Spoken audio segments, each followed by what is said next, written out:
I don't want to go to Cleveland, said Mike McDaniel. I'll go someplace where I can rebuild my career as an offensive guru, as a play caller. And so he's going out to LA to become the Chargers offensive coordinator. He chose Jim Harbaugh and Justin Herbert. And I think it's going to work out really well for him there. Look, if there's one thing Jim Harbaugh wants to do, it's grind it out from time to time. Even though he's got a talented quarterback, I think we've all seen at this point that Justin Herbert alone is not enough to drag the Chargers kicking and screaming any deeper than a wild card round. Doesn't help that he just got absolutely beat to bits and pieces this year behind a patchwork offensive line after all those early injuries. You get a healthy offensive line. You get a run game thanks to Mike McDaniel. Look what he did with the Dolphins, and A-Chain specifically.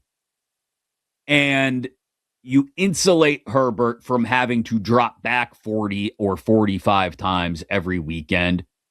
And immediately things open up, I think, for the Chargers on offense.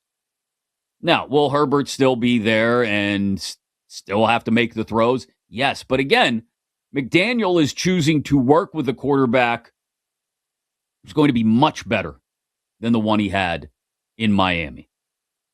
You get to go from Tua to Herbert. I mean, we're not talking about going from, Joe Flacco to Joe Burrow here, but it's still a pretty big leap. And Mike McDaniel has decided this is where I go to rebuild my career. And he'll probably be back in the head coaching interview cycle in a year or two if things go well with the Chargers. My suggestion would be to Mike McDaniel, maybe that's not you. Maybe that ain't you, dude. Maybe you're not a head coach. It's not an insult. It's not a knock. It may just be reality staring you back in the mirror. You're a little quirky. You're a little different.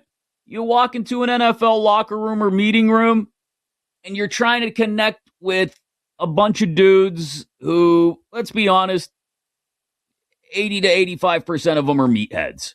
I mean that in the most affectionate way possible.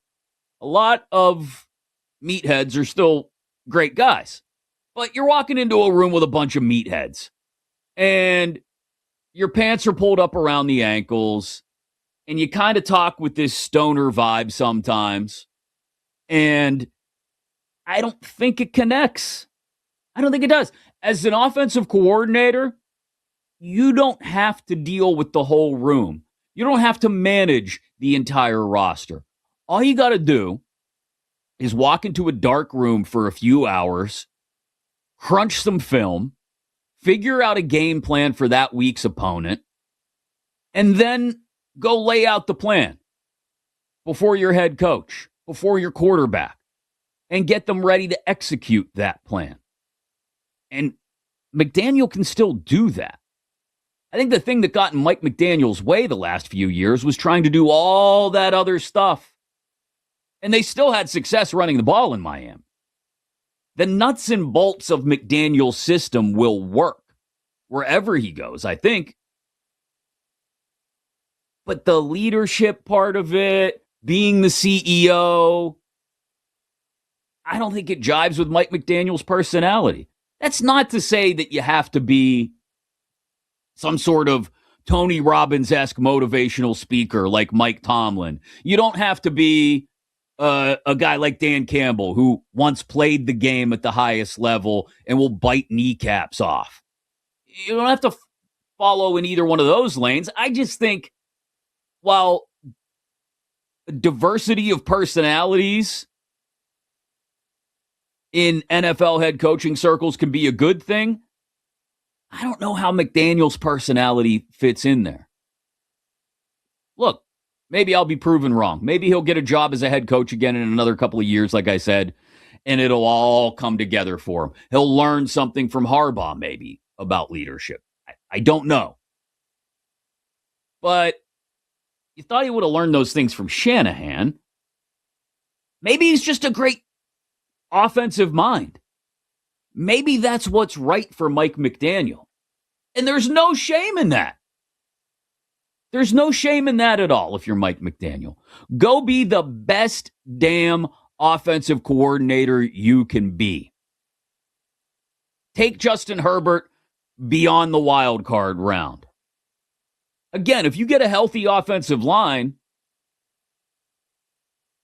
healthy running backs, you're going to have a chance to do something if you manage that offense correctly and don't put so much on Justin Herbert's shoulders. And that's why I think it can work in L.A. for McDaniel. I mean, could there be two more diametrically opposed personalities than Jim Harbaugh and Mike McDaniel? I would love to be a fly on the wall in that meeting room, by the way. Where would you rather be than right here, right now? Out back catching a smoke? I mean, right here, coach. Right here. It's going to be something to watch them work together. But I think if Harbaugh's smart and just cuts McDaniel loose with Herbert, lets him manage the offense, it may be one of the best hires, if not the single best assistant coaching hire in this cycle. And for McDaniel, you don't have to go to Cleveland. You don't have to wrestle with Jimmy Haslam and Deshaun Watson and Shedeur Sanders. And you don't want to do that. This is the right move for Mike McDaniel. It's the right move for the Chargers. And again, maybe that's the lane, Mike. Stay in that lane and ride there for a while. Because I think you could be really good at it. You've shown before that you can be really good at it.